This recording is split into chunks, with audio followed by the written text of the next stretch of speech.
ଗ୍ରୀଷ୍ମ ଋତୁ ରଚନା ଉପକ୍ରମ ବର୍ଷକ 12 ମାସ ଓ 6 ଋତୁ। ସେଥିମଧ୍ୟରୁ ଗ୍ରୀଷ୍ମ ଋତୁ ଅନ୍ୟତମ। ଏହା ବସନ୍ତ ଋତୁ ପରେ ଆସେ। ବୈଶାଖ ଜ୍ୟେଷ୍ଠ ମାସକୁ ଗ୍ରୀଷ୍ମ ଋତୁ କୁହାଯାଏ।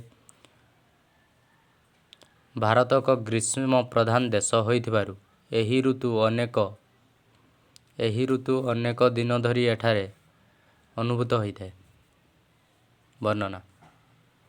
ଏହି ଋତୁରେ ସୂର୍ଯ୍ୟ କିରଣ ସିଧା ଭାବରେ ପୃଥିବୀ ଉପରେ ପଡ଼ିଥାଏ, ତେଣୁ ବହୁତ ଗରମ ହୁଏ। ଜୀବଜନ୍ତୁ, ଗଛଲତା, ମଣିଷ ସମସ୍ତେ କଷ୍ଟ ପାଆନ୍ତି। ଏହି ଋତୁରେ ଭୀଷଣ ଖରା ହୁଏ।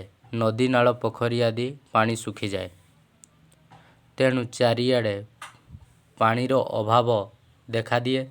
ପାଣି ପାଇଁ ଲୋକମାନେ ଓ ଜୀବଜନ୍ତୁ ଡହଳ ବିକଳ ହୁଅନ୍ତି। ମଧ୍ୟାହ୍ନରେ ଗରମ ପବନ ବହେ। ଟାଣ ଖରା, ବାହାରକୁ ବାହାରିବା କଷ୍ଟ ହୁଏ। ଏହି ଋତୁରେ ଦିନ ବଡ଼ ଓ ରାତି ସାନ ହୁଏ। ସମୟ ସମୟରେ ଧୂଳିଝଡ଼ ହୁଏ। ଦେହରୁ ବେଶୀ ଝାଳ ବହେ। କୌଣସି କାମ କରିବାକୁ ଇଚ୍ଛା ହୁଏ ନାହିଁ। ଘର ପୋଡ଼ି ମଧ୍ୟ ଘଟେ। ତଦ୍ଦ୍ୱାରା ଅନେକ ଧନ ଜୀବନ ନଷ୍ଟ ହୁଏ।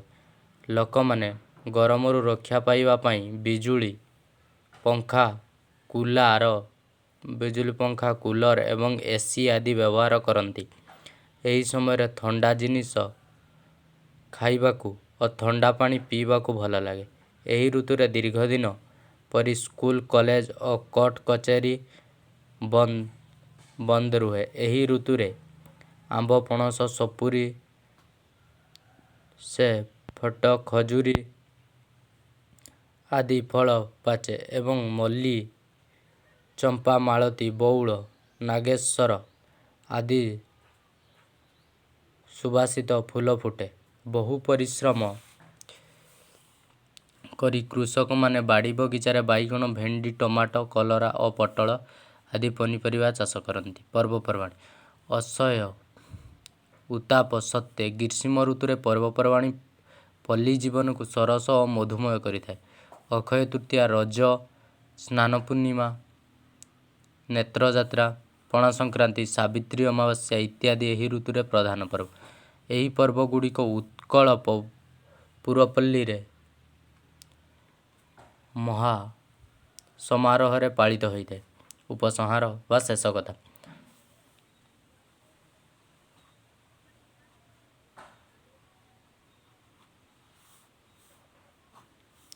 ଋତୁଚକ୍ରରେ ଗ୍ରୀଷ୍ମ ଋତୁ ସ୍ଥାନ ପ୍ରଥମ। ପ୍ରାଣୀ ଓ ଗଛଲତା ପାଇଁ ଏହି ଋତୁ ଦୁଃଖଦ ହେଲେ ମଧ୍ୟ ପରୋକ୍ଷରେ ପ୍ରୀତି, ପ୍ରଶାନ୍ତି ଓ ପୁଲକ ଆଣିଥାଏ। ଏହି ଋତୁ ବର୍ଷା ଋତୁକୁ ନିମନ୍ତ୍ରଣ ଜଣାଇ ଧରାପୃଷ୍ଠରୁ ବିଦାୟ ନିଏ।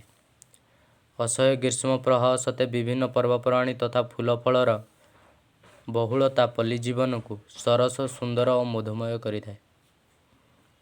Please subscribe my channel.